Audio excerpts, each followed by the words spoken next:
Good day, colleagues. My name is Suzanne Ortega, and I have the distinct pleasure of serving as the president of the Council of Graduate Schools and the distinct pleasure of welcoming you to today's event. This year, CGS is celebrating its 60th anniversary, and events like this one, the LaPidus Lecture and our awards ceremony, are one showcase for that important milestone.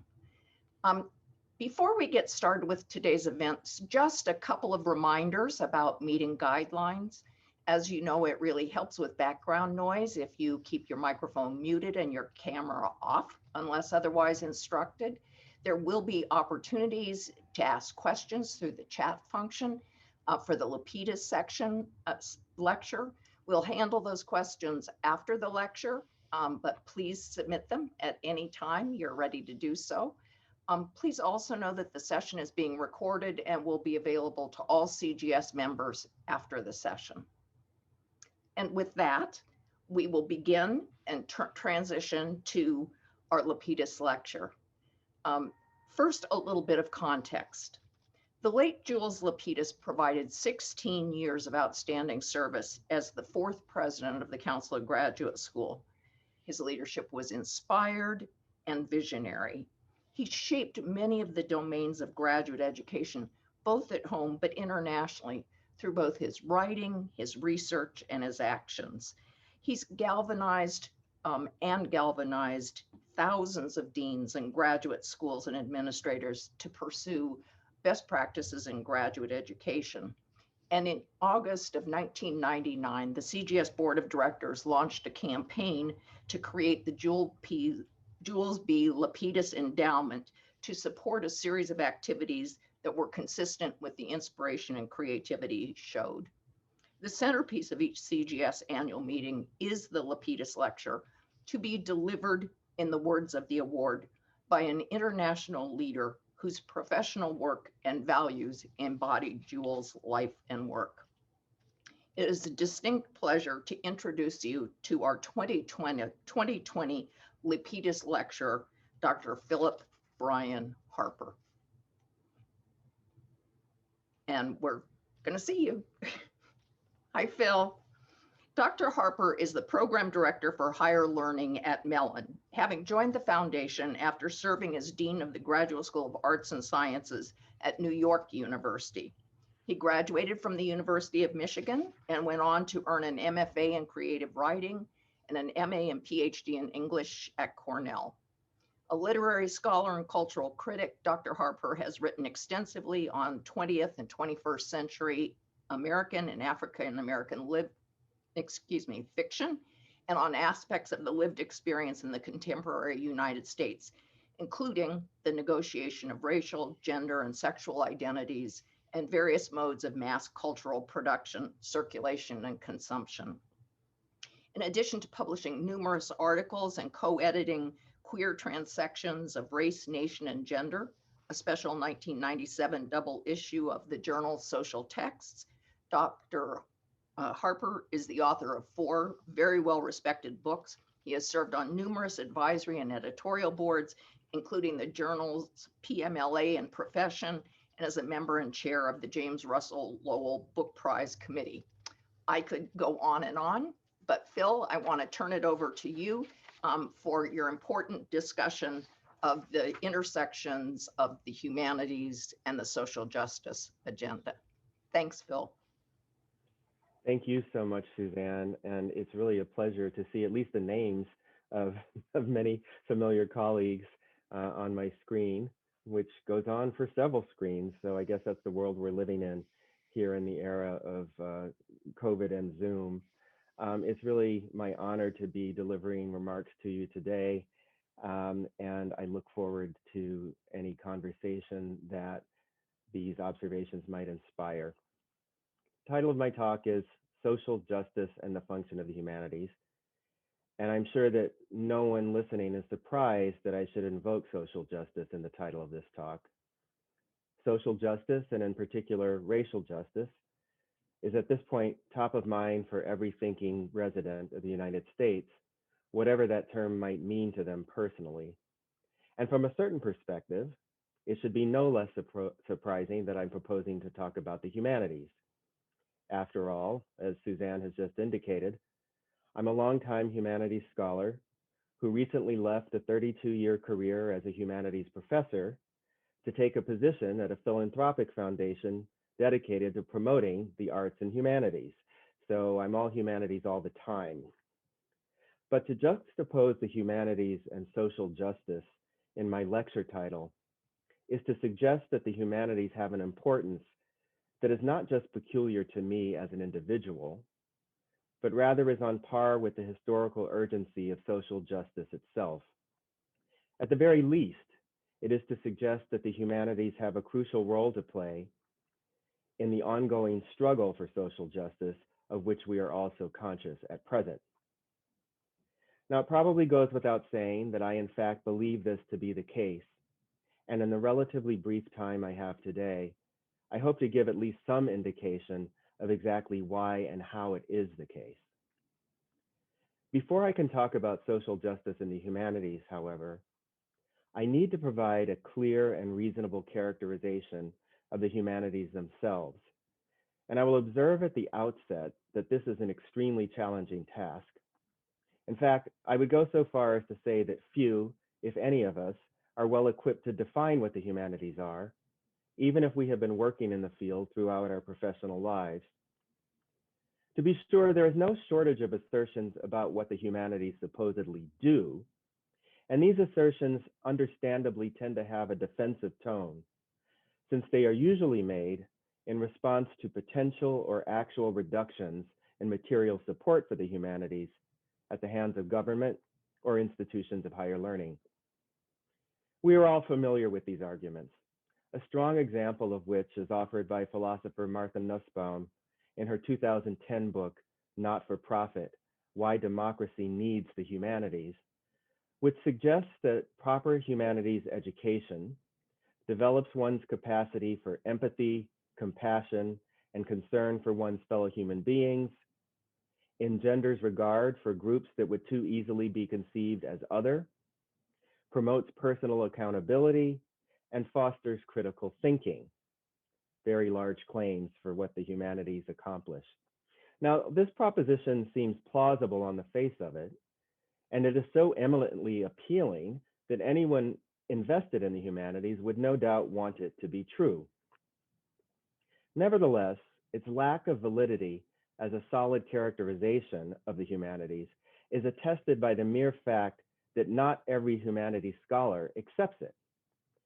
For quite some time now, for instance, and as recently as 2018, famed literary theorist and legal scholar Stanley Fish has forcefully repudiated claims like Nussbaum's, wryly observing that anyone who believes that those who, quote, routinely engage with beautiful and stringent works of literature and philosophy will become, perhaps by osmosis, better persons than they otherwise would have been, hasn't spent much time in English and philosophy departments, end quote.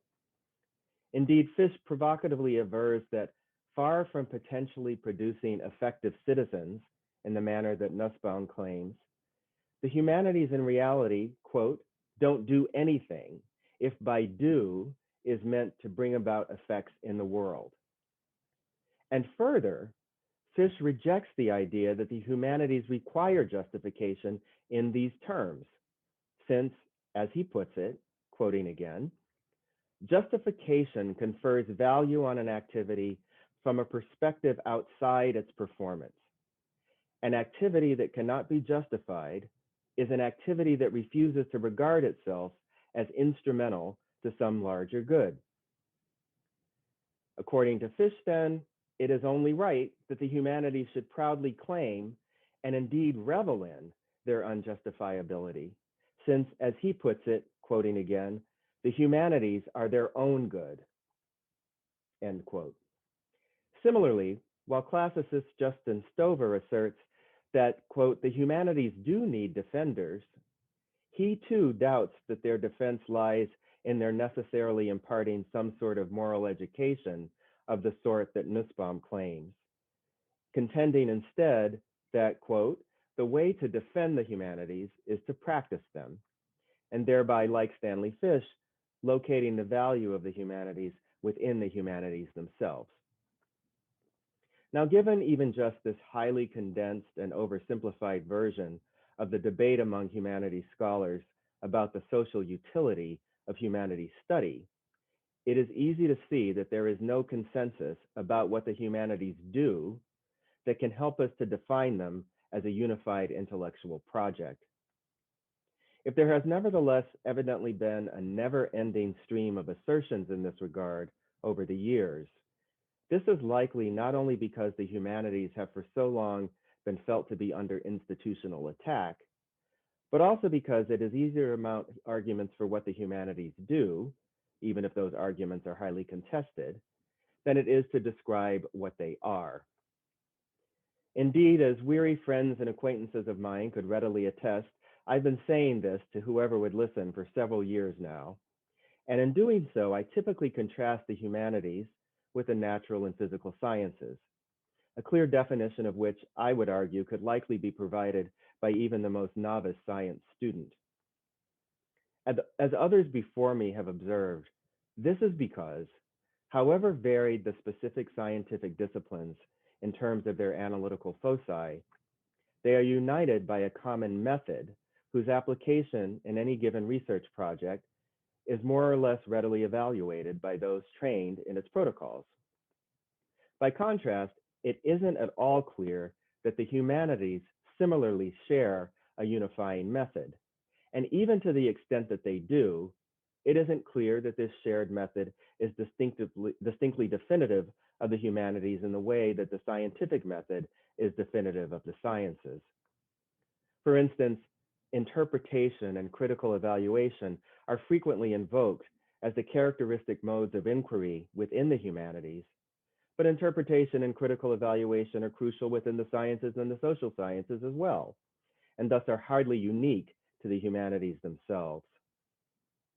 Literary scholar and theorist John Guillory has recently offered a way around this definitional impasse by not only suggesting that we forego recourse to defense, that is, the customary justification of the humanities based on propositions about what they do, but also providing an argument for what unifies the humanities in terms of what they are.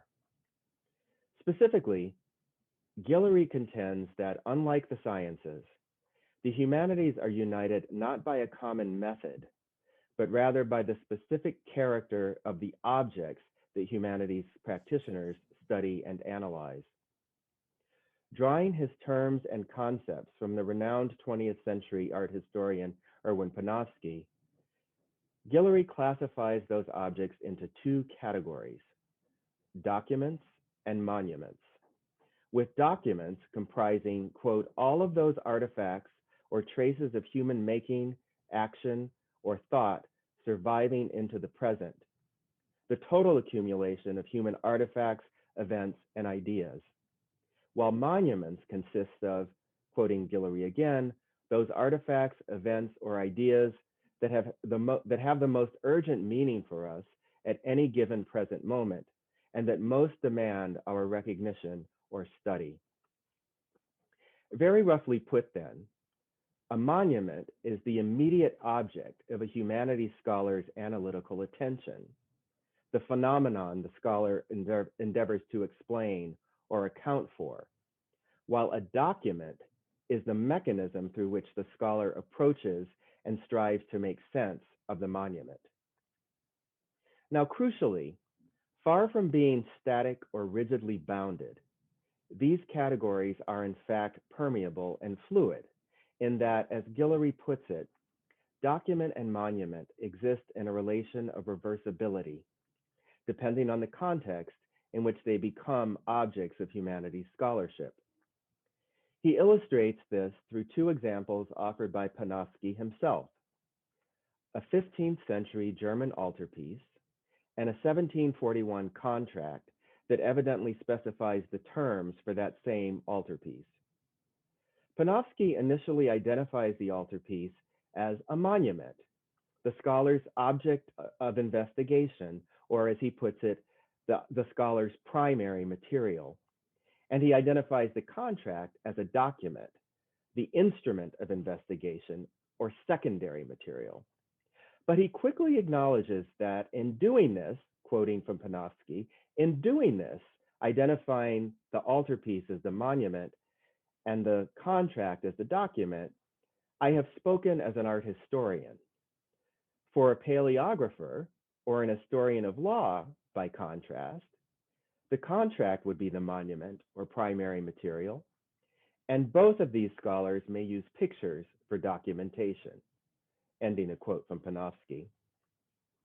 Now, these examples provide vivid illustration of the fact that, to repeat Guillory's characterization, monuments are simply those artifacts, events, or ideas that have the most urgent meaning for us at any present moment, and that most demand our recognition or study, meaning that there is nothing permanent or essential about monuments, and that one scholar's monument can easily serve as another scholar's document, provided it meets one fundamental condition. While a monument, as Guillory points out, can be not only a material object, but also an abstraction, an event, or an idea, say the US Civil War, a document must be a material object, though it need not be a piece of paper. It could be a sculpture. It could be the altarpiece.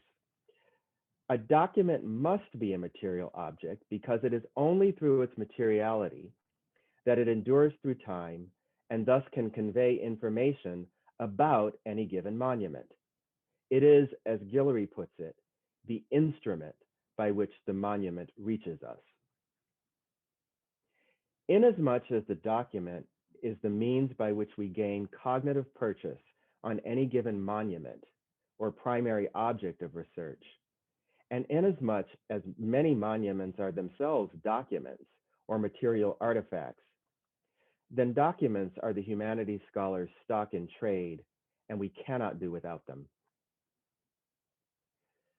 Documents, however, are rarely simple or straightforward, and they certainly are not transparent, which means that they themselves often require investigation.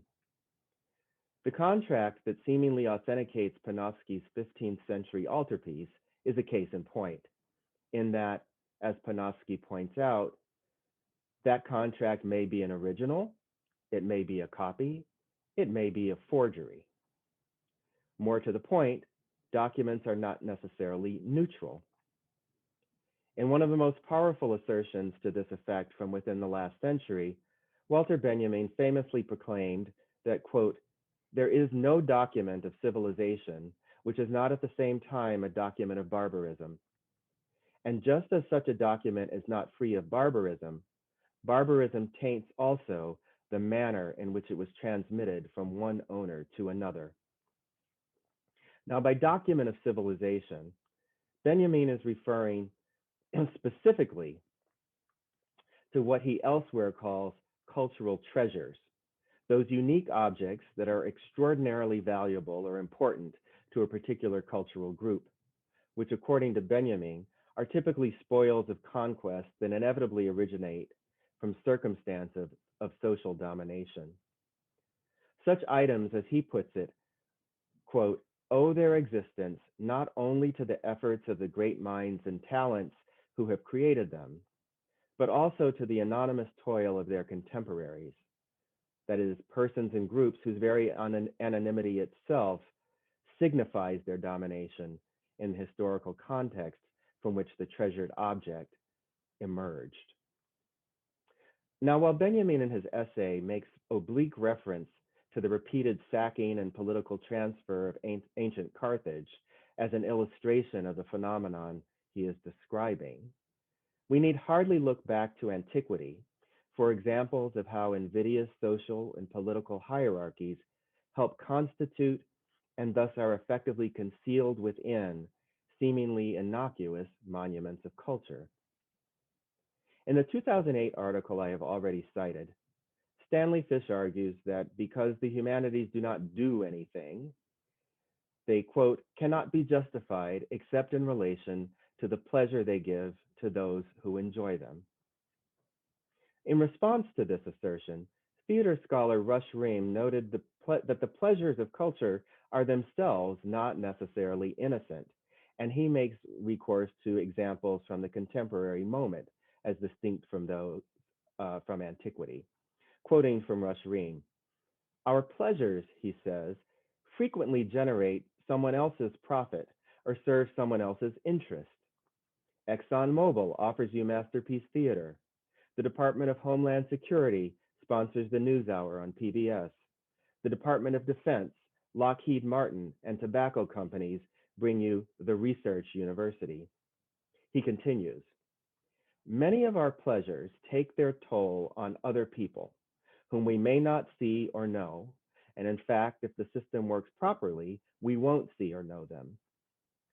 It can cost them a fortune, assuming that their lives have value. As we drink our humanities and bathe in our art, we might ask ourselves whether our pleasures are so innocently gained. And finally, he makes this crowning observation. Fortunately, a lot of great art and humanities ask the same question, offering pleasures that unsettle and challenge, pleasures that are worth acting on, even if, according to Stanley Fish, the humanities don't do anything themselves. Now, it is in asking this question of whether our cultural pleasures are innocently gained, or variations on that question, that the humanities contribute to the social justice mission that our moment so urgently calls us to take up. And such querying is hardly new. It was, in fact, the hallmark of Birmingham School Cultural Studies as it consolidated in Britain in the 1970s and 80s, the objective of which, as Tony Bennett has said, was, quote, to examine cultural practices from the point of view of their intrication with and within relations of power. And that's Tony Bennett, the British sociologist I'm quoting, not Tony Bennett, the American singer. Now, my point is not to extol cultural studies. After all, debates about the value of that intellectual project largely died down 15 to 20 years ago, and in any case, signal aspects of cultural studies practice have over the years found their way into a significant amount of humanities scholarship of all kinds across numerous disciplines. My objective is simply to address the question of how the humanities can be mobilized in the interest of social justice. And having sketched a theoretical answer in this regard, I will now offer some concrete contemporary examples by way of showcasing some of the exciting and important work in this vein that is currently being pursued by humanities scholars across the country. It is no coincidence that these examples have all garnered support from the Mellon Foundation, which, as many of you know, announced this past year that social justice would constitute the framework through which it continues its promotion of the arts and humanities in the US context. I have three examples that I will share with you of differing expansiveness, I guess is a good way of putting it. First, I want to speak very briefly about the scholarly work of Tina Post, who is a faculty member in the English department at the University of Chicago. In a consideration of burnt cork blackface performance that was published in TDR, the Drama Review, in 2015, Tina Post trains her attention on Bert Williams and George Walker, the renowned African-American comic stage duo from the turn of the 19th to the 20th century.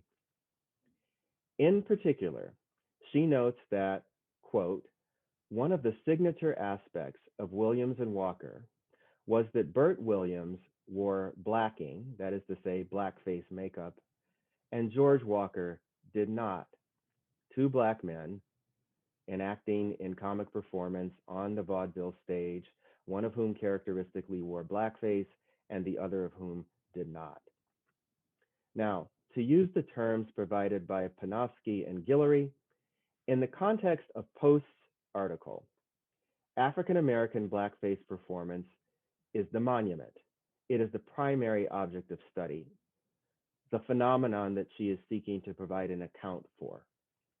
while the various instruments through which Post gains access to this long obsolete practice, and the instruments are such things as photographs, theatrical makeup manuals from the early 20th century, contemporary performance reviews that were written in response to actual shows by Williams and Walker. These are the documents that enable Post to perform her analysis on her monumental object of study. Now, while it isn't particularly hard to see that blackface implicates a long, troubling history of anti-Black racism and systemic oppression, Post takes the fact that the profound darkness of burnt cork blacking contrasted noticeably with the relative lightness of Williams's actual skin tone. George Walker, on the other hand, was quite dark, and this caused a fair amount of consternation among contemporary audiences for Williams and Walker's performances who might see Williams out of blackface. Obviously, when he was wearing blackface, the blackface was extremely intense in the hue and the depth of the blackness that it conveyed. And you actually see a lot of writing about this in the makeup manuals that Post refers to in her analysis. But in real life, Williams is actually quite light-skinned. So the contrast between the extreme darkness of the blackface that he wore and his actual light brown skin coloring often took people aback. So she takes the fact that the darkness of the burnt cork blackface that Williams wore contrasted noticeably with the relative lightness of his actual skin tone to make the following observation. I'm going to quote at some length from Tina Post. Quote, "In black on black blackface, that is to say blackface worn by Black performers, burnt cork is a surplus layer, one that moves beyond the signification of skin into another realm altogether. Another way of saying this is that if blacking serves, when applied to a white performer, as a kind of surrogating prop, it is equally such a prop for the Black performer. But while it is bound to enact the property of Black skin in the case of the white performer, as the prop is while blackface is bound to enact the property of Black skin in the case of the white performer, the prop is unmoored from its enactment of Black skin in the case of the Black performer, as in that instance, Black skin is already present. Rather than pointing to blackness as an embodiment, blacking on a Black body reveals blackness as an idea." That's the end of the fairly lengthy quote from Tina Post. Now, once she characterizes racial blackness as a well-nigh free-floating idea, one that is inextricably associated with the characteristic shine that also typified grease paint-based blackface, and there's a lengthy section in her article about the way in which grease paint is used as a foundation for the burnt cork through which you get the blackface, so that it's not just a kind of matte appearance that blackface has, but an unmistakable shine. So once she characterizes racial blackness as a well-nigh free-floating idea, one that is inextricably associated with the characteristic shine that also typified grease paint-based blackface, Post is able further to demonstrate how blackness is thus always informed by its historical function in commodity capitalism through slavery, inasmuch as shine and gloss themselves have been posited by other scholars whom she cites as the outward manifestation of commodity value. So it's a fairly complex argument that I'm not doing justice to in the short time that I'm giving it, but it's pretty easy to see from what I have said that Post's analysis helps us to recognize, navigate, and potentially redress the multivalent significance of shiny Black skin wherever it is present within popular culture. As I read Post's article, for instance, I immediately think about the movie Moonlight that makes quite a bit of the appearance of shiny Black skin surfaces. But it isn't just that is significant about Post. and the work that she's doing in our contemporary humanities context. It's that Post's current status as a tenure track assistant professor in the University of Chicago English Department is a function of that institution's own recognition of the potential type of value of the work that she does.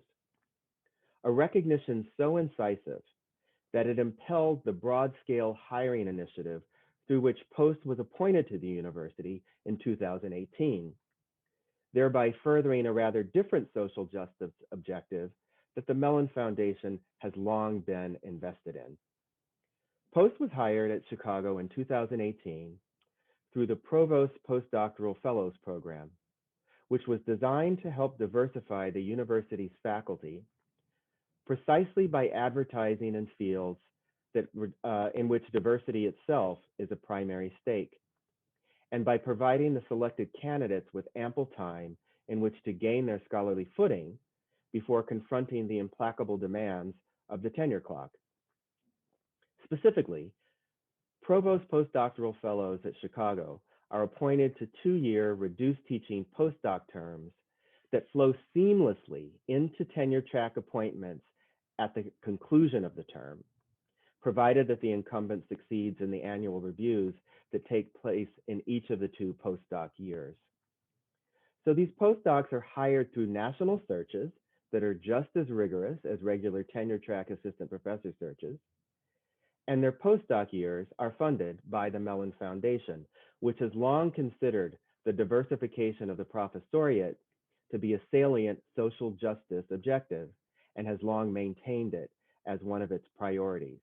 So you see here how the way that a particular mode of humanities scholarly practice, as exemplified in the work of Tina Post, is linked through this Mellon-funded program to another social justice objective that has always been important to the Mellon Foundation, and that is the diversification of university and college faculties.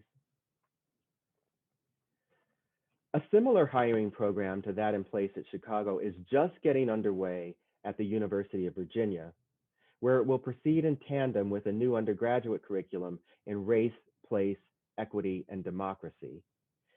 This curriculum constitutes another example of social justice humanities work. The curriculum, which will ultimately include all first-year students at UVA and provide undergrads with the opportunity to earn a certificate in democratic public service, will introduce students to the histories and legacies that have shaped Central Virginia, Charlottesville, and UVA itself through place-based, community-engaged instruction that is attuned to the import of geographic location. Within this curricular project, the monument understudy, to use Panofsky's and Guillory's term, the monument understudy is the history of race and racism that is specific to the Charlottesville area. And the documents through which it will be approached are the very buildings, streets, neighborhoods, and lands that constitute that area, all of which, including the UVA campus itself, implicate traces of the history with which participating students will become familiarized. An especially important aspect of this project are the community partnerships through which it will be forwarded, inasmuch as they signal the university's awareness that an authoritative account of the history in question can never be produced by the university alone. UVA has already teamed up with Charlottesville's Jefferson School African American Heritage Center to collaborate in the furtherance of its tour guide training and oral history projects. And it is also working with leaders of the local Monacan Nation to co-create a program that articulates and promotes the interests of that tribe. In addition to funding the postdoctoral positions I've already cited, Mellon monies will support the development and launch of the Race, Place, Equity, and Democracy curriculum, which will potentially serve as a model to be emulated by colleges and universities across the country. Finally, and in the same spirit of community engagement and collaboration, the Wilson Center for the Humanities and Arts at the University of Georgia is partnering with the Penn Center, one of the most significant African-American historical and cultural institutions currently in existence, which sits in the heart of the Gullah Geechee Cultural Heritage Corridor in Beaufort County, South Carolina, to create a series of research residencies and conversations focused on the preservation and celebration of Gullah Geechee culture and history, involving faculty and students not only from the University of Georgia, but also from Emory and a number of nearby HBCUs. The project will entail coursework and associated residential field studies in the Gullah Geechee corridor, designed in accordance with themes that will vary annually, beginning with civil rights and social justice in the Gullah Geechee Cultural Heritage Corridor. Drawing on research practices from disciplines and interdisciplines, including African American studies, digital humanities, landscape archaeology, literature, history, ecology, law, and agriculture. The field studies will also engage with the historical archives of the Penn Center and relevant museum collections. Additionally, a conversation series at the Penn Center and the Wilson Center will promote awareness of Gullah Geechee connections to Native American, Latinx, African, and other cultures in historical and contemporary context, with a view to comparative histories of education, agriculture, the struggle for land, engagement with youth, and more. As in the case of the UVA project, the monument at issue here is the very regional history amid which the University of Georgia itself is situated, and in which it is implicated. The documents through which the scholarly work will be forwarded include, among other things, the collections of the Penn Center, and indeed the campus of the center itself, which was founded in 1862 as a school for freed slaves and subsequently served a number of other educational and community service functions before assuming its current mission in 1990. Mellon Foundation funds will support instructional costs, field travel expenses, stipends for community research partners, and the Penn Center Gullah Geechee Conversations. Now, mind you, I offer up these three examples specifically by way of example, and I hasten to note that these projects by no means represent the entire scope of humanities scholarly practice. I'm not pretending to represent the entire scope of humanities scholarly practice, nor do I intend to be prescriptive in holding them up as examples. There are as many ways of pursuing humanities scholarship as there are humanities scholars, and it isn't my business to make absolute judgments about the value of any of them. It is my business, however, to think deeply about what social justice motivated humanities scholarship entails, the questions it asks, the methods it deploys, and I've tried to be appropriately descriptive in that regard in my marks today by offering you these examples. This isn't to say that I could even provide a comprehensive account of social justice scholarship either, any more than I can provide a comprehensive account of humanities study per se. The one thing I do know, though, is that even if, as Stanley Fish maintains, the humanities don't do anything, social justice humanities scholarship will ideally impel people to do something, to take action in the cause of a more just and peaceful world. Thanks very much for listening to me, and it's a pleasure to be with you today. Phil, thank you so much for your inspiring talk, your thought-provoking analysis, and the challenge I think you lay out for us. I think we have time for a couple of questions, and I will start with one that I sense comes out of impatience. And the question for me to paraphrase is, just how long will it take before a humanistic product turns into social action? Is it direct? Can it be indirect? Does it operate through some other function? And how in the world can we speed this process up? My own feeling is that the answer is all of the above, and that it depends on the objective and it depends on the project. It seems to me that any researcher, any scholar, anyone working in higher education is used to taking the very long view about when there will be payoff, if ever, in that person's lifetime to the undertaking that they are pursuing. So in a certain sense, I think it's fair to say that any number of the social justice objectives that we would be concerned with could well take a very, very long time, and we might not live to see their realization. On the other hand, I can imagine that certain discrete steps toward that larger objective could be realized in fairly quick fashion. Sometimes they result in what you're looking for is the production, let's say, of a discrete product. You want a brief report to be made about steps that could be taken between, say, a university and its community partners in order to offer some type of recompense for an injustice that has been done to a constituency within the community over time. And that can happen relatively quickly, even if the rectification of long-term historical injustices will itself potentially take a very long time. So I think it depends on the project. I think it depends on the proposed outcome. And it probably would help us all to maintain our sanity if we were able to delimit our objectives into bite-sized, relatively realizable increments so that we feel that we're making progress, even though the long-term goal may be a way off. Thank you. I think we have time possibly for one more question. If we have one.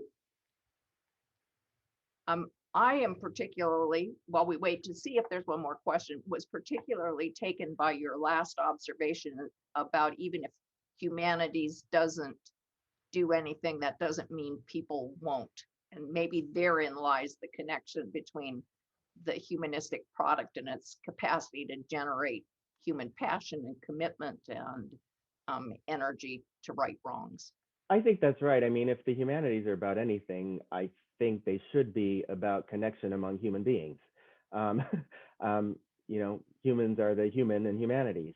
And humanities work potentially operates in a number of different ways simultaneously, but every time it operates, I think it's operating by having an effect on the mind of the person who's engaging with it, on the heart, if I might use that expression, of the person who's engaging with it, and thereby potentially catalyzing some type of action on the part of that person so that they undertake to do something. And what they undertake to do might not itself be a project of humanities scholarship, but that's not to say that it hasn't been impelled by work in the humanities. And given that the social justice and the work in the humanities potentially has all of these different valences, from having potentially a very direct result to having a result that's so indirect that you can't even see all of the intermediaries between it. I don't think that's necessarily a bad thing. It's in keeping with the nature of the humanities that some of its effect will be indirect. So I think we have one last question, and let me read it to you. How can humanities research work hand in glove with education to disseminate humanities scholarship more broadly? So that's a small question. And I think it's a tough question within the humanities because there is, as those of us who work in the humanities know, there's often a disconnect between what happens in the realm of humanities research, that is to say, the research that's pursued by university scholars, let's say, and what happens in the classroom. There's very often a profound disconnect between what we are doing with students in the classroom, which is often on a much more basic or comprehensive level than the level at which people are pursuing their research, such that it isn't always easy to see how the one forwards the other. I'm not the first person to suggest that one way around this is potentially to incorporate humanities education into the space of humanities labs. In other words, to invite students of at whatever level into the research process in which scholars themselves are engaged. That's potentially itself a pretty long-term and complicated undertaking. When I was still a faculty member, I would periodically get requests from students to serve as my research assistant. I would think, I don't know how to use a research assistant, because unless you can get right into my mind and follow my train of thought from A to B to C, which is how I conduct humanities in the research, I'm not sure what you could do for me. But on the other hand, that seems like a kind of lazy answer. And if I want to impart to students exactly what it means to conduct humanities research, such that they, along with the rest of us, can help to disseminate it across a larger population, then I'm going to have to take the time, and I'm going to have to retool my own way of thinking about what my own research practice is, to understand that rightly it should invite other people in, not just at the point of the end product, but at the point of the process.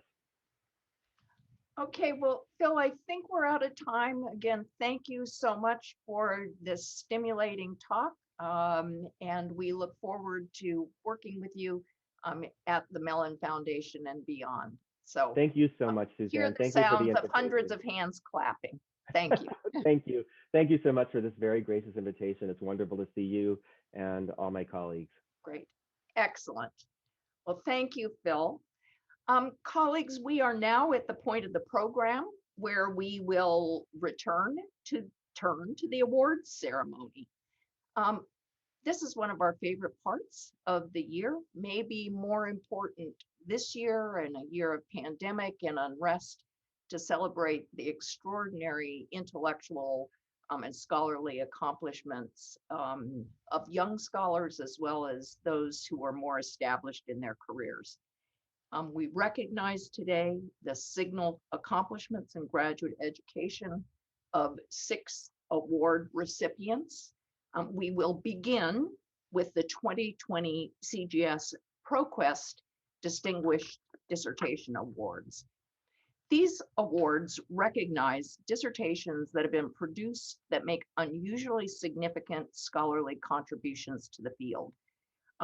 It is an extremely important award in recognizing accomplishments of the next generation of scientists and scholars and thinkers and leaders. And we are incredibly grateful to ProQuest for having supported these awards for the last 40 years. I realize, as I said, we've been around for 60 years, that ProQuest has been along with us, supporting the enterprise and recognizing excellence for 2/3 of that time. The fields rotate for the ProQuest Award. This year, the fields selected for recognition are mathematics, physical sciences, engineering, that's one, and the social sciences. Before we get started with the recognition of the recipients, I would like to invite Julia Smith from ProQuest to simply say a few words. Julia? Good afternoon, and thank you, Suzanne. My name is Julia Smith. I serve as the Director of Academic Relations for ProQuest in North America, Australia, and New Zealand. ProQuest hosts the largest corpus of dissertations and theses in the world, and we bring those works directly to academic researchers and scholars in more than 100 countries. I am delighted to be here today to carry forward our 40-year partnership with the Council of Graduate Schools, the seminal organization in the field. And as the president of our division likes to say, it is the authors who are the real heroes of our work. So it is with delight and not a small amount of enthusiasm that I congratulate the distinguished dissertation awardees and look forward to hearing them each speak about their important and groundbreaking work. Thanks, Julia, and thanks to ProQuest. At this point, I would like to introduce Kim Lascala-Needy. Kim is Dean of the College of Engineering and Professor of Industrial Engineering at the University of Arkansas, and she chaired the 2020 Selection Committee for the award for Distinguished Dissertation in Mathematics, Physical Sciences, and Engineering, and she is here to announce the winner of this year's award. Kim? Thank you, Suzanne. Let me begin by thanking our amazing selection committee members. Thanks goes to Karen Butler-Purry at Texas A&M University, Terry Camusano at Worcester Polytechnic Institute, Mark Diarco with San Jose State University, David Hita at the University of Utah, Ranjit Kudalai from Western Kentucky University, Mark Riley at Florida State University, and Michael Solomon at the University of Michigan. For this award, we received 45 different nominations. I will begin with congratulating the scholars who received an honorable mention. Daniel Gilman, who was nominated by the University of California, Los Angeles, and Kaveh Mataku, nominated by the University of British Columbia. The 2020 winner of the CGS ProQuest Distinguished Dissertation Award in Mathematics, Physical Sciences, and Engineering is Caroline June Triple for her dissertation titled Concurrency and Security Verification in Heterogeneous Parallel Systems, nominated by Princeton University. Caroline currently is an assistant professor of computer science and electrical engineering at Stanford University. The world is undergoing a technological revolution in which computers are ubiquitous and performing increasingly sophisticated tasks, from locking and unlocking smart doors to driving cars and diagnosing diseases. While at face value, one may attribute this trend solely to the advancement in networks, algorithms, or even abundance of data, power and performance improvements of computer hardware over the past 50 years plays an important role in modern computer capabilities. Caroline's dissertation provides hardware systems designers with rigorous, efficient, and automated tools and techniques for carrying out early stage correctness and security verification of hardware. These tools have discovered real correctness and security bugs in commercial hardware designs and pave the way for fresh approaches to building reliable by design computer systems. This dissertation was selected for these substantive contributions. Caroline, would you like to say a few words, please? Yes, thank you very much for the great introduction. I think, do I have some slides? Awesome, great. So I'm excited to give you a brief overview of my dissertation work on correct and secure computer systems design. Next slide, please. So in just 20 years, Alan Turing's formulation of the modern computer manifested as a transistor-based reality. So I have a timeline illustrating some of what I'll be talking about on this slide. Integrated circuits enabled realizing complex computer designs composed of tens of thousands of electron devices, and two notable design trends emerged that sustained 50 years of exponential computing advances. The first, Moore's Law, was the 1965 prediction by Intel co-founder Gordon Moore that transistor densities on integrated circuits would double about every 2 years. The second, Dennard scaling, was the 1974 observation by Dennard et al. That transistor densities would remain constant transistor power densities would remain constant as transistors scaled down in size. With Moore's Law and Dennard scaling working together, we could put twice as much compute capability crammed onto a single integrated circuit in each technology generation, and CPU clock speed could be increased at the same power consumption to obtain faster and power efficient circuits. This golden age of computer architecture advancements was challenged in the early 2000s with the breakdown of Dennard scaling, where further compute improvements became power limited. This inflection point, marked on the slide here, in the history of computer architecture, marked the end of almost half a century of exponential growth in single core processor performance and the beginning of a new era of power-aware computer systems design featuring multiple cores. And most notably, power joined performance as a core computer architecture, computer hardware design metric, prompting the development of the first hardware level or architecture level techniques for power simulation and evaluation. Next slide, please. History is in a sense repeating itself as we've reached a new inflection point in the field of computer architecture, where we need new mechanisms for evaluating the reliability of computer systems. Specifically, sustaining performance scaling of computers at manageable power and thermal levels has resulted in highly complex hardware designs that rely on parallelism or performing multiple computations simultaneously, along with high degrees of hardware specialization, where we design hardware to explicitly support a specific algorithm or domain, and heterogeneity, where we integrate together diverse hardware components in a single system. As an example, this slide features a snapshot of the interior of the 2009 Apple A12 hardware chip, which powers the iPhone XS, XS Max, and XR. Each of the blocks outlined in white in this diagram is an individual heterogeneous compute element that might be programmed differently or access shared system resources differently than the rest. And as it turns out, ensuring that all of these diverse hardware components interact in a way that is correct and secure when programs run on designs that look like this is a quite challenging problem. Next slide, please.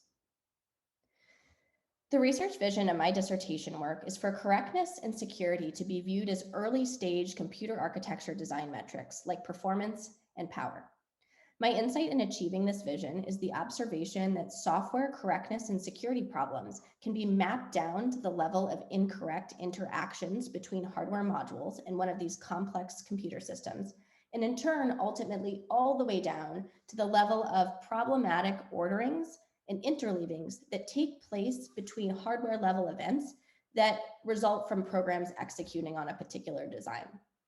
So after identifying which hardware level event orderings and interleavings can result in program level correctness and security issues, my dissertation presents formal tools to mathematically evaluate hardware designs and see if those culprit hardware event orderings are ever possible on the designs in question or not.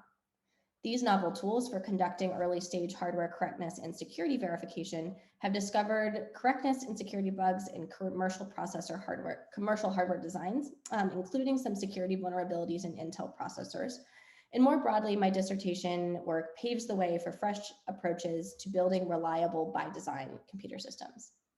Thank you all for your attention. Thank you very much for this award. To my advisor, Margaret Martinosi, and my collaborators for their positive impact on my dissertation work. And thank you to my family for their support and for coming to today's event.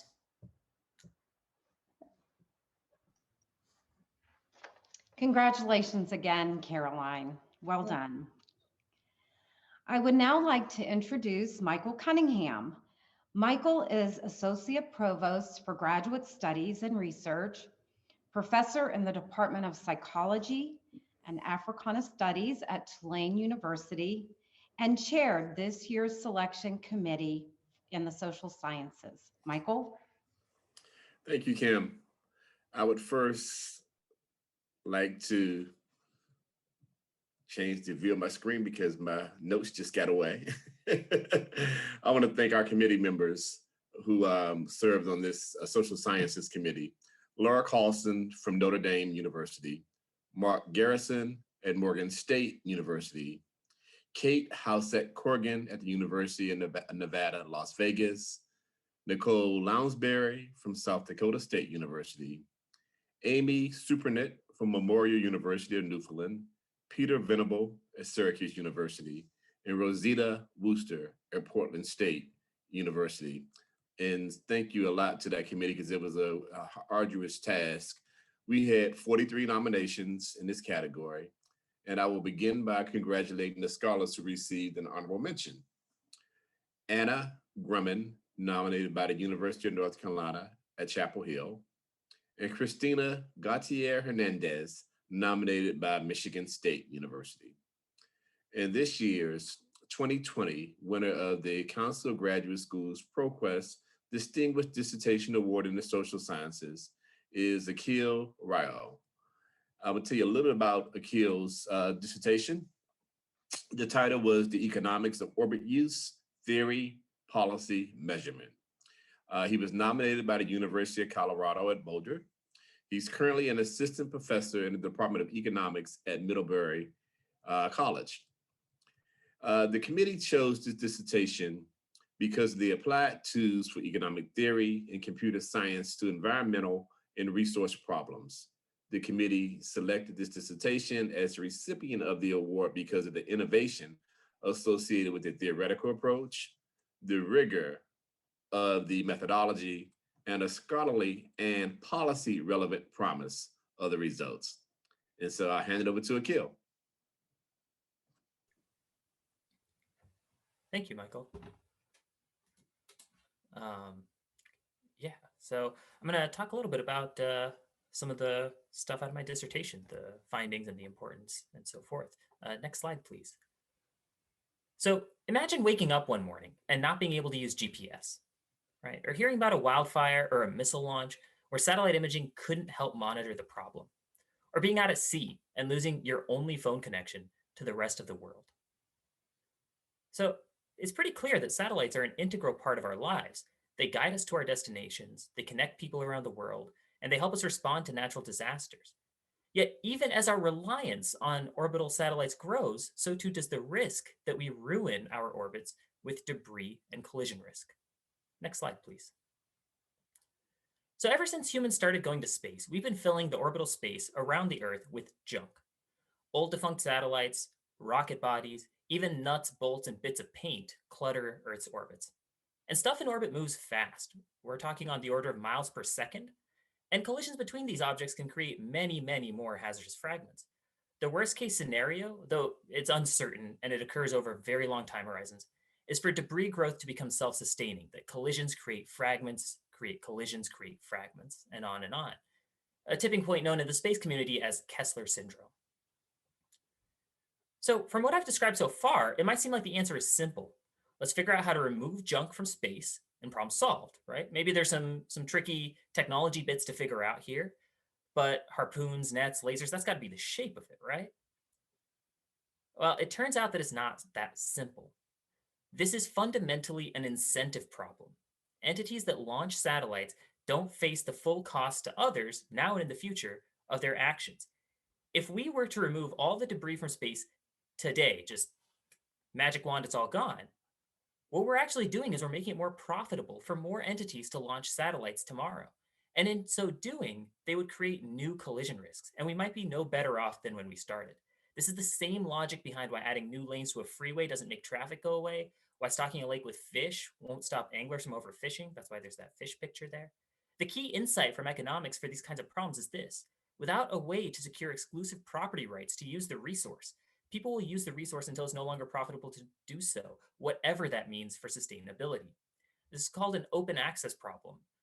It's what drives the tragedy of the commons. It's why we see too much traffic on the roads, too few fish in the sea, too much carbon in the atmosphere. If we keep on this path in space, we're setting ourselves up for disaster. We know how these stories tend to end. Sadly, we cannot techno-fix our way out of this. Next slide, please. So what do? It turns out that there's an elegant solution honed by over a century of studying exactly these kinds of problems: orbital use fees, or Pigouvian taxes. It's basically rent charged for satellites in orbit. By charging each satellite operator the costs they impose on others, now and in the future, we can align their private incentives to use orbits and make money with those of society to protect this resource for the long run and generate value from it. The point here is not for us to raise money through the fees, though we'll do that, but to alter the incentives. So there's a lot of details here in calculating the right price, where to levy it, and so forth. But the key message is this: we know how this story ends, and we can change the ending. The benefits from doing so are huge. If we started implementing orbital use fees today, by 2040, we would have added trillions of dollars in value to the satellite industry. Society and industry can benefit. So I'll leave you on this hopefully hopeful note. Addressing these kinds of problems is usually a game of catch-up, where we start after the ecological collapse has already begun. But this time, the problem is still in its infancy, and we have a win-win option on the table. So let's write a better ending. This work wouldn't have been possible without the support and encouragement of many people, and I'd like to thank some of them. My parents and sister, Mahesh Vijaya and Aditi Rao, my partner, Laura Reshnik, my advisor, Dan Caffeine, and my committee members, Martin Boileau, Miles Kimball, John Hughes, and Matt Burgess. I owe them a huge debt of gratitude. Thank you.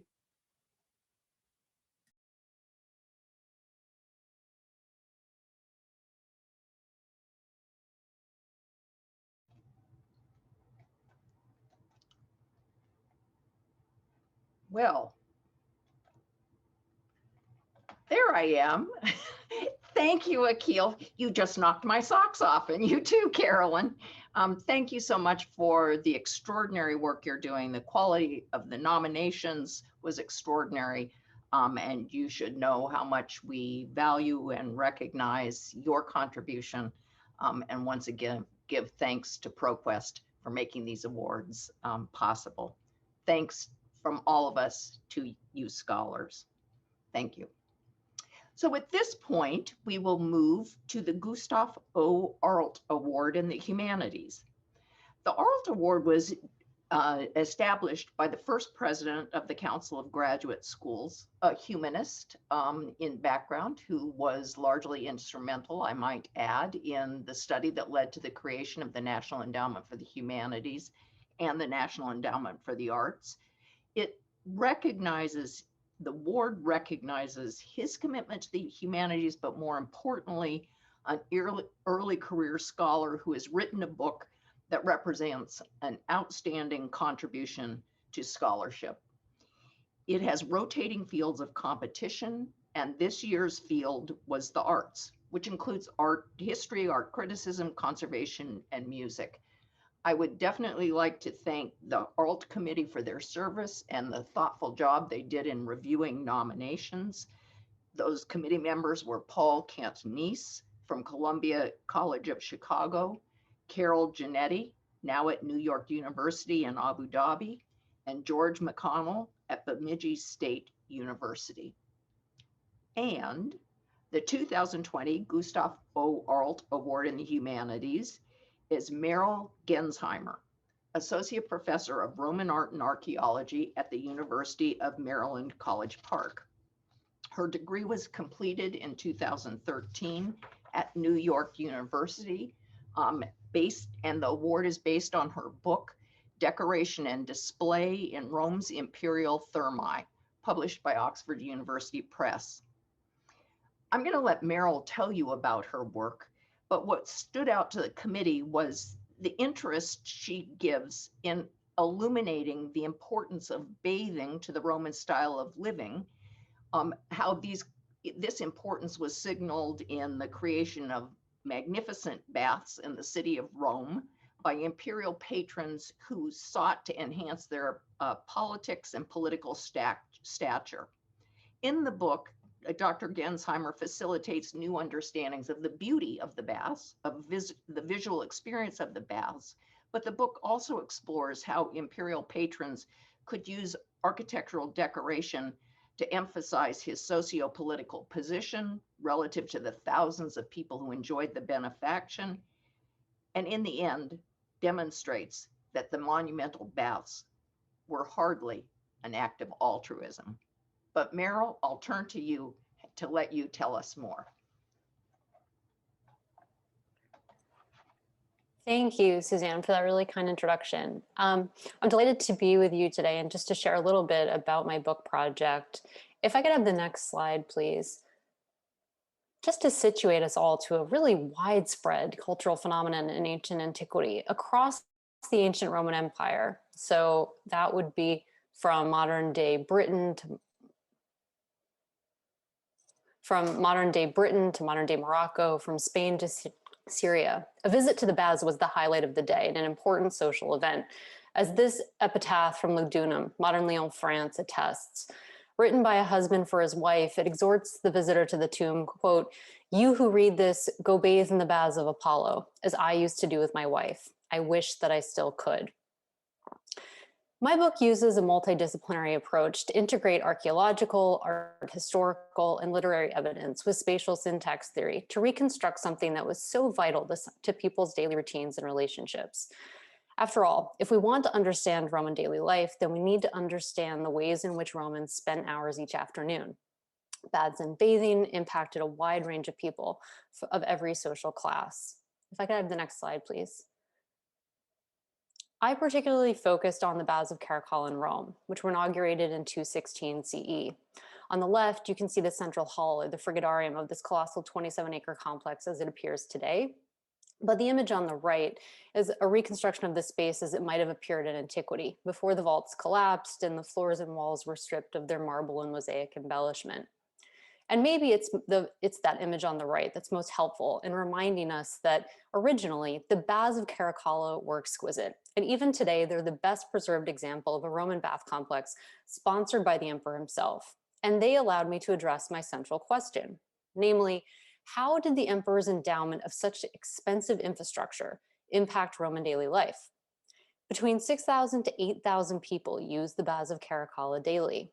And so I was very interested in the motivations underlying Caracalla's sponsorship of palatial luxury and free entertainment on a massive scale. How and why can we explain this regal environment as something freely given to the Roman people? And on a related note, how does the bath's impressive decoration provide insights into the lived experience of these spaces for a range of viewers, from the urban poor to the aristocratic elite, for both men and women, and for both the free and the enslaved? In contrast to the traditional view of Roman baths, which sees decoration as a secondary concern behind logistical problems of heating or water drainage, let's say, my research showed that decoration's ability to convey imperial innuendo and advance imperial agendas was a key motivation for such large-scale spending on public infrastructure in the Roman period. Can I have the next slide, please? Thank you. As my book demonstrates, imperial illusion and imagery within the baths of Caracalla was ingeniously exploited. On the one hand, with statues like these on public display, the baths decoration provided a luxurious leisure environment to the Roman people that would have been otherwise unavailable to them at home. On the other hand, these same subtle but very purposeful decorative choices enhance the emperor's standing. The decorative motifs, whether in freestanding sculptures like this, in architectural relief high overhead, or in the patterns of the mosaic floors underfoot, all directly reference the emperor and his achievements, sometimes real, sometimes claimed. And thus, the decoration communicated that it was the emperor himself and his accomplishments that ultimately sustained the Roman lifestyle, which included an afternoon at the baths. In short, my book shows precisely how an imperial patron could employ architecture to affect and to influence a diverse Roman audience. And in so doing, it makes a significant contribution to the fields of classical studies, art and architectural history, archaeology, and urban studies. Suzanne mentioned this project began as my PhD dissertation, so I have to thank my advisors at the Institute of Fine Arts at NYU, as well as my colleagues at the University of Maryland. Most of this work was done on a Fulbright Fellowship in Italy, which was a wonderful opportunity, and my editor at Oxford University Press was always supportive of the project. Not least, also my husband, Jason, our kids, Maddie and Alex, have been along for the ride. And thank you, of course, to CGS itself. I'm honored and delighted to be with you all today. Thank you. Meryl, thank you so much for a wonderful analysis, a good talk, and lovely images. Congratulations to you and your family. Well, we are moving now from a focus on young scholars to our more established colleagues. And it is a real pleasure to move next to the Assistant and Associate Dean Award for Leadership in Graduate Education. This is a relatively new award. It is our second year giving the award. It was established by the CGS Board of Directors, but it has been supported by Liaison. I would like to begin the award by introducing Thomas Jeitzko, Dean of the Graduate School and Associate Provost for Graduate Education at Michigan State University and the committee chair. Thomas, I'll turn it over to you. Thanks, Suzanne. It was a wonderful task to chair this committee. Let me briefly extend my appreciation to my fellow committee members. Philippe Edwin Bélanger, Institut National de la Recherche Scientifique at the University of Quebec. Julie Coonrod, at the University of New Mexico, and Kinshal Durner at the University of Alaska Fairbanks. Together, we reviewed many very high quality nominations that were not only impressive, but also inspiring. Within this group, one nomination rose to the top, and I'm pleased to announce that the Assistant and Associate Dean's Leadership Awardee is Dr. Jan Allen. The committee was particularly impressed by her breadth of experience and continued commitment to student success, including especially also on her work on conflict resolution. Jan is the Associate Dean for Academic and Student Affairs at Cornell University, where she has supported graduate students and graduate education since 2012. Before that, Jan was on the faculty at the University of Tennessee from 1982 through 2002, where she was an Assistant Dean of the Graduate School from 1997 to 2001. And she served as an Associate Dean in the Graduate School at Northwestern University, thereafter from 2002 to 2005, before switching to Columbia University as the Associate Dean for PhD programs from 2005 to 2012. Jan received her PhD in child development from Purdue University. Her current research, writing, and most recently funded grant projects focus on children's political socialization and on graduate student mentoring and research ethics. She's the author of The Productive Graduate Student Writer, published by Stylus in 2019. Please join me in congratulating Associate Dean Dr. Jan Allen.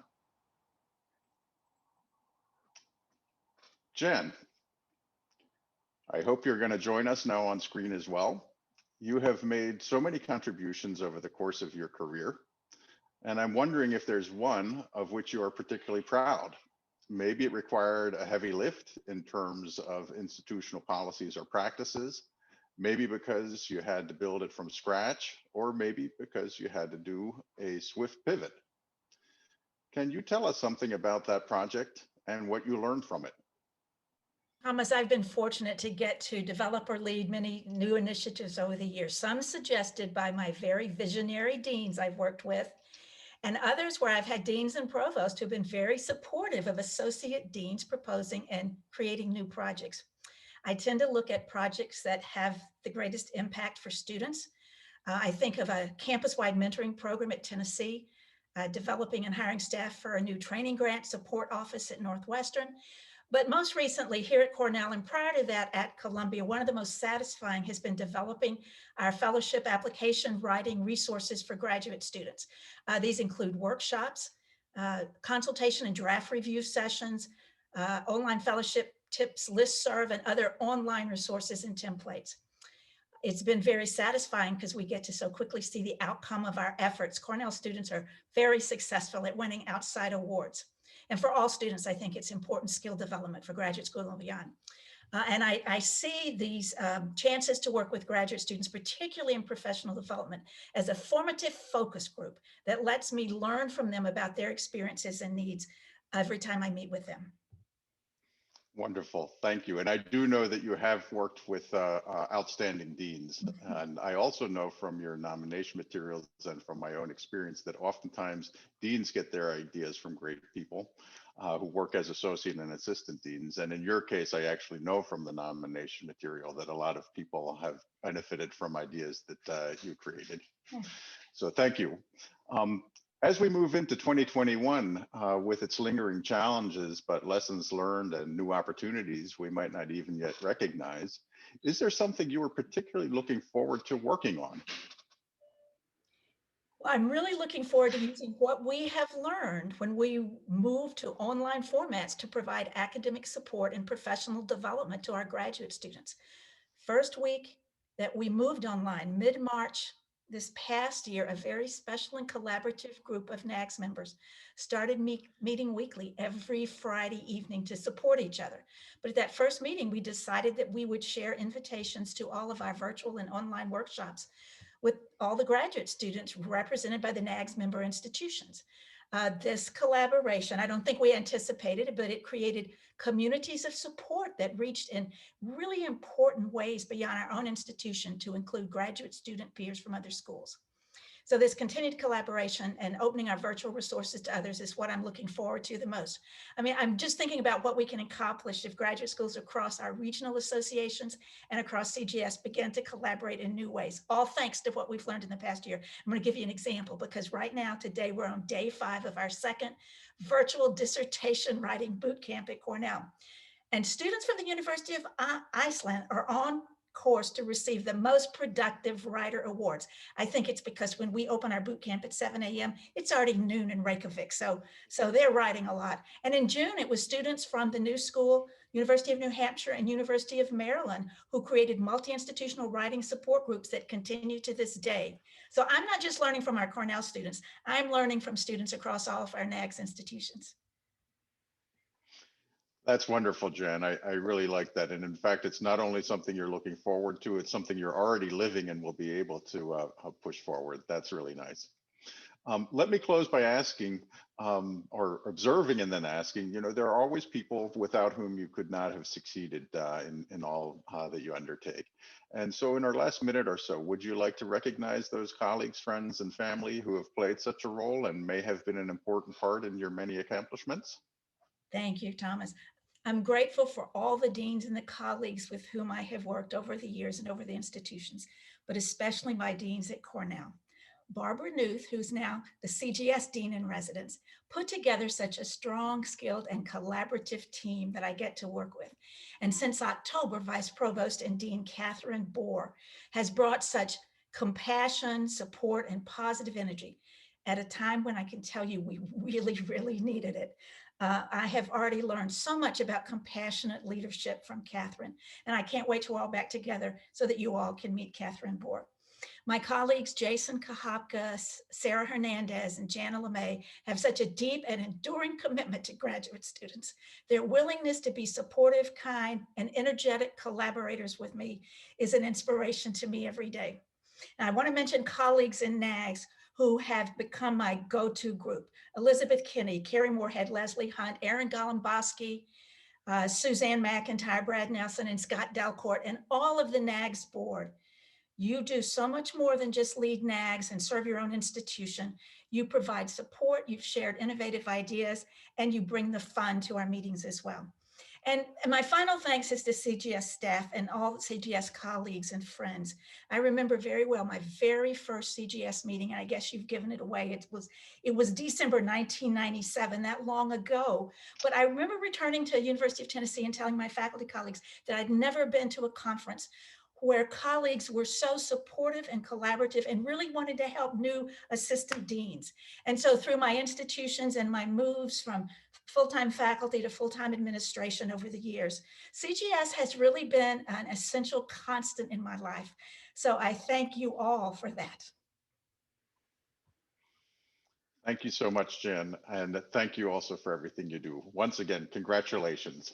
Am I supposed to hold this up? Congratulations, Jan, on a well-deserved honor.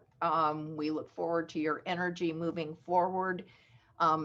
I would like to give Judy Chapelier a moment just to talk about the importance of this award to Liaison. Thank you, Suzanne, and thank you, Thomas, for introducing the awardee. And first of all, congratulations, Jan, very well deserved. One of my pleasures last year, CGS, was having lunch with the awardee, and I look forward to sometime doing that in the future. I want to echo your comments that I really miss being together with the CGS organization and with all of the deans and assistant and associate deans every year.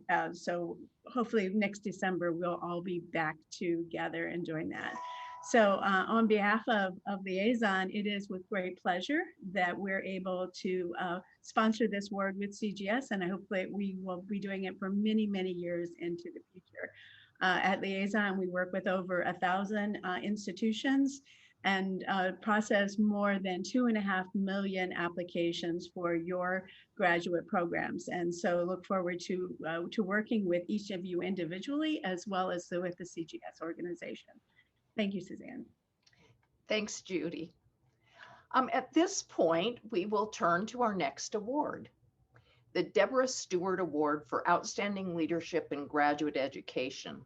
This award was conceived of and shepherded by the CGS Board of Directors following the retirement of my predecessor, Deborah Stewart, who led the CGS for 14 years with outstanding imagination, energy, and creativity. The award is intended to recognize a graduate dean who exemplifies all of those qualities and all that is best in graduate school leadership. Please allow me to introduce Andrew Campbell, who is chair of the CGS Board of Directors, will present this year's award. Andrew is the Dean of the Graduate School and Professor of Medical Science at Brown University. Andrew? Thank you, Suzanne. Hello, everyone. And it's good to see all of you, even if only virtually. I also want to tip my hat to Phil Harper, a good friend and colleague, for a wonderful LaPidus Lecture. And I also want to congratulate all the other awardees. I think you've done remarkable work, and clearly that merits the award. So now to the Stewart Award.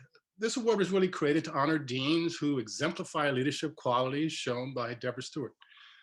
The awards, especially awards like this, are really important opportunities for us to really recognize exceptional leaderships in graduate education, particularly in the area of evidence-based innovation, program development, diversity and inclusion, student learning, and career outcomes, among a number of other things. Now this year, the selection committee faced a really difficult task. The group of nominees were incredibly accomplished. These deans had not only led transformative changes on their campuses, many led changes across the council's network of national and regional advocates for graduate education and research. In the end, obviously a hard choice, in the end, we selected one remarkable person. This year's winner of the 2020 Deborah W. Stewart Award for Outstanding Leadership in Graduate Education is Susan Porter, Dean of Graduate and Postdoctoral Studies and Vice Provost at the University of British Columbia. Congratulations, Susan, and welcome. Now, Susan, with the time we have, I'm wondering if I might be able to ask you a few questions. I know others might also do the same, but I hope they'll be satisfied with the questions I actually get to ask you myself. So, you've made so many contributions to graduate education, not only in Canada, but globally as well. I know it might be hard to choose. It's always difficult to choose, but is there one accomplishment or at least up to this point in your career, you really want to be seen as your legacy to the Academy and to graduate education? Would you tell us a little about that project? Thanks so much, Andrew. And thanks so much for this award. I'm so honored. So my goal early in my career was really to shift just a little bit the culture and paradigms in the Academy about what graduate education could and needs to entail in the 21st century in our incredibly complex, uncertain, and volatile world that we're increasingly seeing. And I firmly felt that graduates need so much more than the deep disciplinary knowledge and skill that, of course, is the core of graduate education. But they need wisdom. They need the growth of the mind and heart. They need to be able to think and act with a profound consideration of the multitude of dimensions of any question or goal, including its ethical dimensions. And I felt from the beginning that this shouldn't really be separate from the core of research education, including the research project and dissertation. We shouldn't solely be relying on add-on activities that don't count towards the degree and for which students aren't evaluated. This should be part of the degree. So a single project, if I were to isolate one, would be that I believe has helped move us towards this goal the most, perhaps, is the Public Scholars Initiative at UBC. It's now in its 6th year. We've had over 200 students come through. And this is a program for graduate students to really an experiment to see whether the Academy could push the boundaries of what has traditionally been acceptable in research and dissertations, to not only encourage and legitimize the types of scholarship that transcend the traditional boundaries of the Academy, but also to legitimize, as I've discovered, the often very deep identities of students who want to change the world.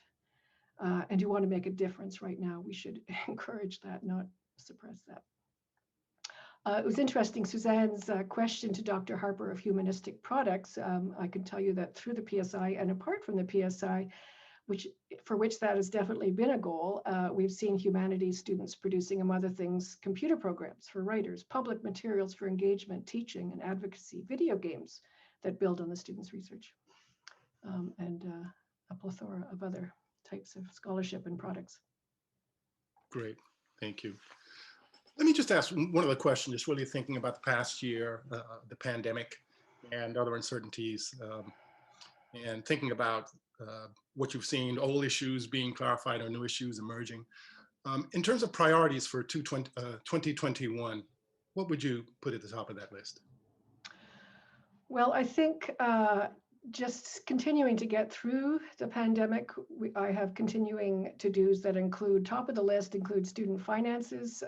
Many students are suffering through this, mental health supports, and like Jan talked about, I would like to see an increased use of collaborative work, not only within the university, but through all our colleagues across the world, really. And I think there's a large opportunity for that. In terms of, longer term effects, I think the pandemic has been such a painful manifestation of our, what could be called our post-normal world. And that's been only pushing me and us further along the pathway of graduate reform. So there's two big things that I would love to be able to accomplish partly as a result of the pandemic, but encouraged by what we've learned from the pandemic is one is a collaborative PhD where students tackle a grand challenge together from very diverse disciplines such as engineering, humanities, science, and education. That's a bit of a shift away from the way we have done things traditionally in the academy. And another thing is the development of credentials that can be taken concurrently with a degree. So rigorous support and accreditation for the types of learning that students will need both during their program and after. Things like knowledge mobilization, design thinking, data sciences, indigenous culture and understanding, I think are incredibly important. We don't really have opportunities necessarily to do that very rigorously. Of course, I also plan to continue to advocate and encourage others, my colleagues across the world broadly, for the kinds of change we've discussed, as I do think they're more urgent. The need is more urgent than ever. Okay, well, thank you very much. And I actually look forward to engaging you in person when we all get back together in person on more Likewise. issues. Finally, I want to thank you for all that you've been doing for graduate education. Thank you so much. And again, I want to congratulate you on receiving this award. And in the few minutes we have left, I'd like to turn things over, turn things back to Suzanne. But Andrew, yes, let's give Susan a minute to say thank you to. Oh, yes, Susan, for all the folks out there. So perhaps you have a lot of folks that you'd like to take a little time now to really acknowledge and thank them for working with you and being great partners in the work of graduate education. Thanks so much, Andrew. And I can't possibly name them all, but I will do my best. So I would like to thank so much the people that really believed in me and the work that I was passionate about, starting from Dawn Brooks, Barbara Evans, my former dean, Dave Farrar, my former provost, John Montalbano, the former chair of the board at UBC, and the many people that made things happen that I couldn't possibly have done without. And a big one is Jenny Phelps, who's here, F.A. Pecker, Sirbulent Turan, and my colleague Lisa Young at University of Calgary, and all the fabulous associate deans and staff in our office over the years, some of whom are here today, but they've just been, I've been so fortunate to have a great team around me. I'd like to thank my current bosses who've been so supportive, and they're here today, by Provost Andrew Seri and President Santa Ono. I'm enormously grateful and feel so fortunate to have you as leaders of our university, so thank you. And then last but not least, my husband, Blake Jilks, who has been my encourager, my challenger, my sounding board, my mentor, and my supporter throughout my career. So thanks, Blake. Thank you so much. And again, congratulations on a well-deserved award and for all the work that you've been doing on behalf of the Academy and graduate education. Thank you. Thank you. Susan, I'll add my thanks as well. And remind your wonderful colleagues that you graciously thanked and upon whom you depend, that they've got a good one in their graduate dean. So we're moving to the last award today. It is the 2020 ETS CGS Award for Innovation in Promoting Success in Graduate Education from Admissions through Completion. Of course, thanks to ETS, and David, I'll give you a moment at the end of the award to speak, but we are so incredibly grateful for your generosity in partnership in supporting this award, which is now in its 12th year. It recognizes institutions that have created initiatives to ensure the success of graduate students throughout the life cycle, from admissions through degree completion. Those initiatives also strive to increase the diversity of the graduate student population. All CGS members are invited to submit a grant proposal for consideration, and I am absolutely delighted that Carrie Moorhead, who is Dean of the Graduate School at the University of New Hampshire, but importantly has served as chair of the CGS Diversity and Inclusiveness Advisory Committee, provided the leadership in the selection process of this year's awardee. Carrie? Thank you so much, Suzanne. It is such an honor and a privilege for me to be with you all this afternoon. I would like to also congratulate all of the recipients that we have seen here this afternoon. What an inspiring group. And I can say from personal experience, for example, Jan Allen inspired me from a CGS pre-conference workshop to start a boot camp. And this year we're at our 7th annual boot camp, and we have 84 graduate students as I speak, writing away, inspired by her great work. As Suzanne said, I am here today in the capacity as the chair of the CGS Diversity and Inclusiveness Advisory Committee. I am joined in that committee by my colleagues Delay Davis from the University of Nebraska Medical Center, Araceli Frias from the University of Utah, Sarah Hernandez from Cornell University, and James Mack from the University of Cincinnati. We had a difficult task, as my colleagues and predecessors here have mentioned, and however, one of the proposals really did rise above. And so this year's winner of the 2020 ETS CGS Award for Innovation in Promoting Success in Graduate Education from Admissions through Completion goes to the University of North Carolina, Chapel Hill, for their proposal supporting the transformation from student to leader. This award today is being accepted on behalf of the university by Suzanne Barber. Suzanne is the Dean of the Graduate School at the University of North Carolina, Chapel Hill.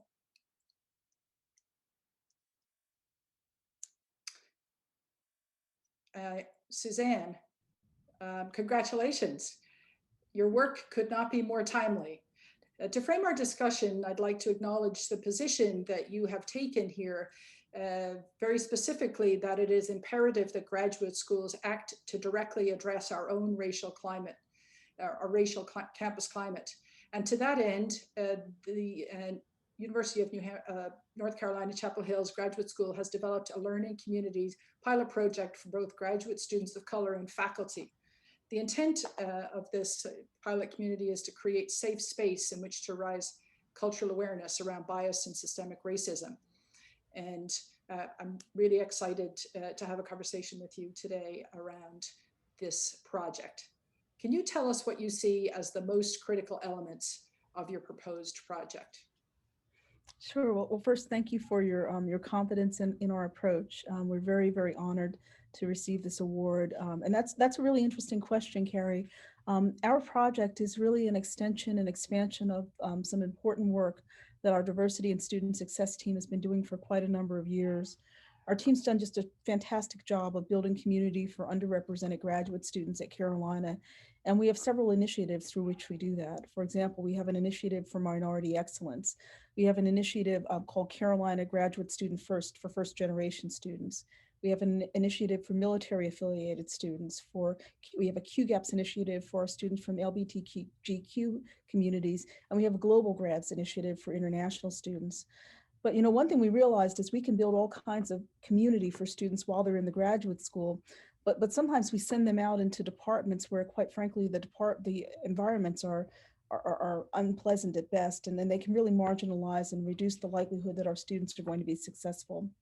So the goal in our project is to start addressing that from a slightly different angle than we have in the past. There are two parts to the project. In one part, we're going to equip our underrepresented students to have some coping skills and a little more ammunition, so to speak, when they get out into those departments and find themselves in places where they don't feel supported. And then we're also going to work with the departments to help them to do some critical analysis of their culture, of their climate, and ultimately provide them with some resources so that they can address some of the inequities and improper things that are happening in ways that will better support all graduate students throughout the life cycle. We're trying to move past the old idea of the deficit model, that the way you fix things is by fixing the student. We want to take a step back and start fixing departments too. The committee noticed that you were also going to have a summit, which I just would be intrigued about if you could mention a little bit about that, so that the participants experience the learning communities, and in addition, the broader community will also get to hear about the work.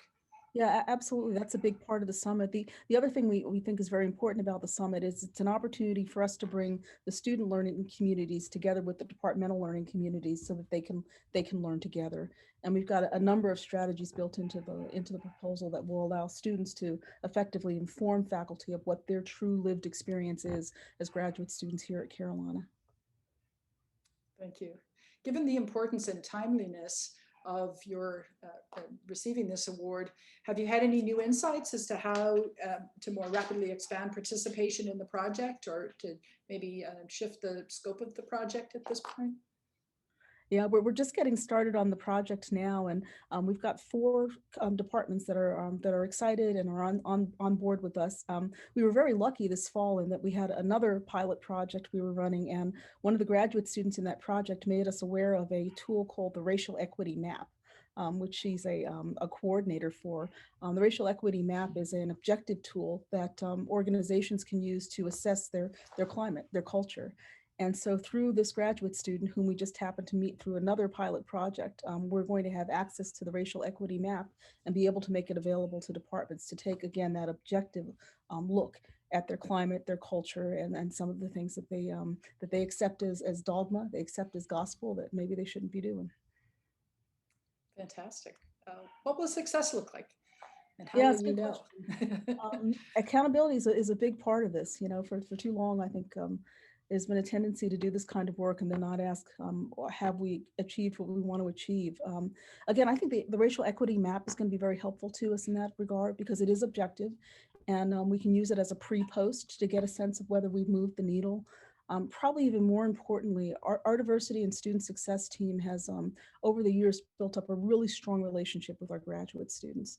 And so we feel confident that the most appropriate and probably the best way we're going to assess our progress is by talking to our graduate students and asking them, did we hit the mark? You know, are there still things that we're missing? In doing this work, have we wounded you again in trying to right some of the wrongs that you've seen here on campus and in our community?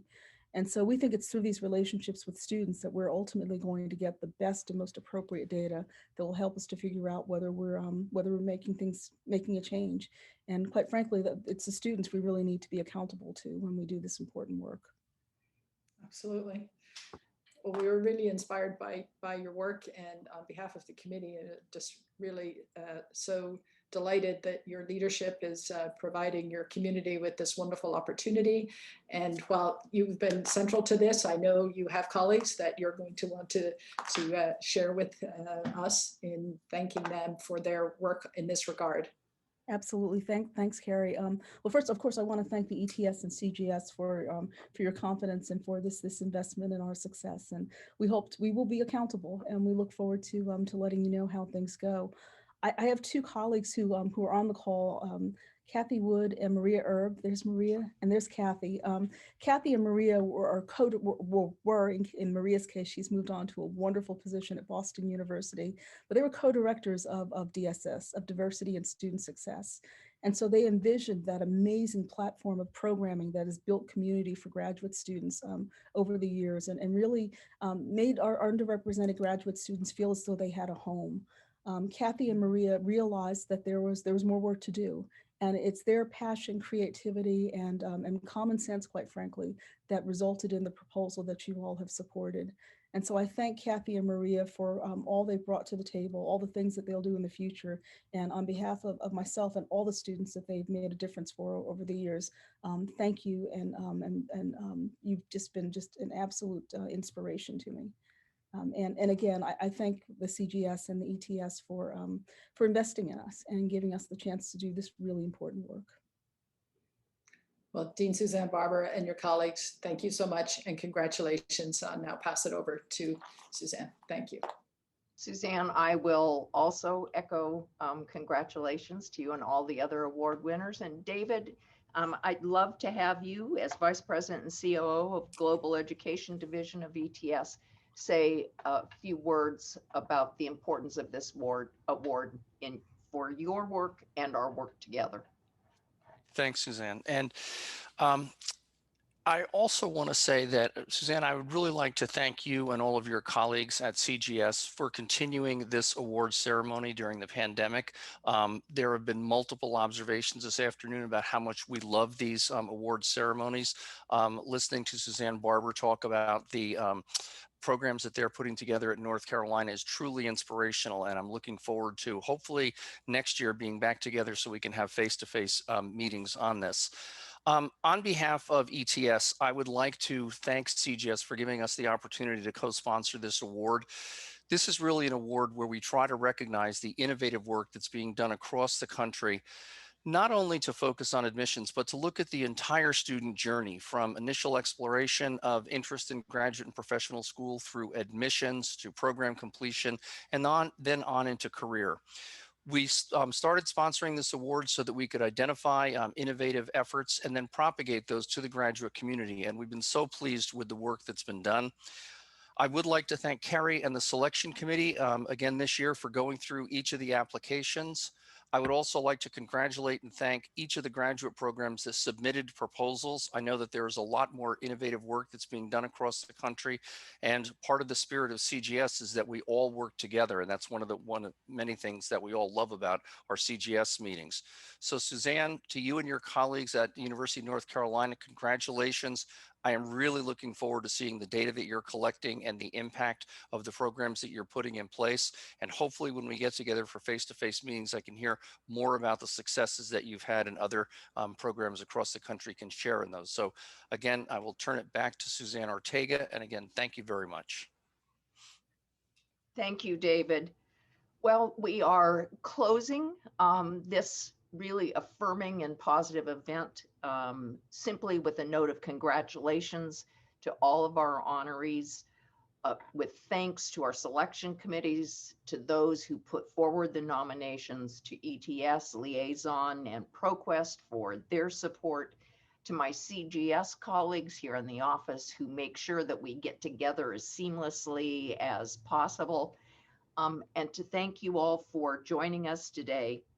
This concludes the 2020 LaPidus Lecture and Award Ceremony. But lest you think you get off without one more announcement, I hope that you can also join us for the 3MT Showcase on Wednesday, February 3rd at 2 p.m. Eastern. I'm not sure if it's available in the chat, but we can get it to you, the link. As always, it is one of the high points of a CGS meeting. So please join us if you can for the 3MT Showcase on February 3rd. Best wishes for a lovely Thursday afternoon. Take care.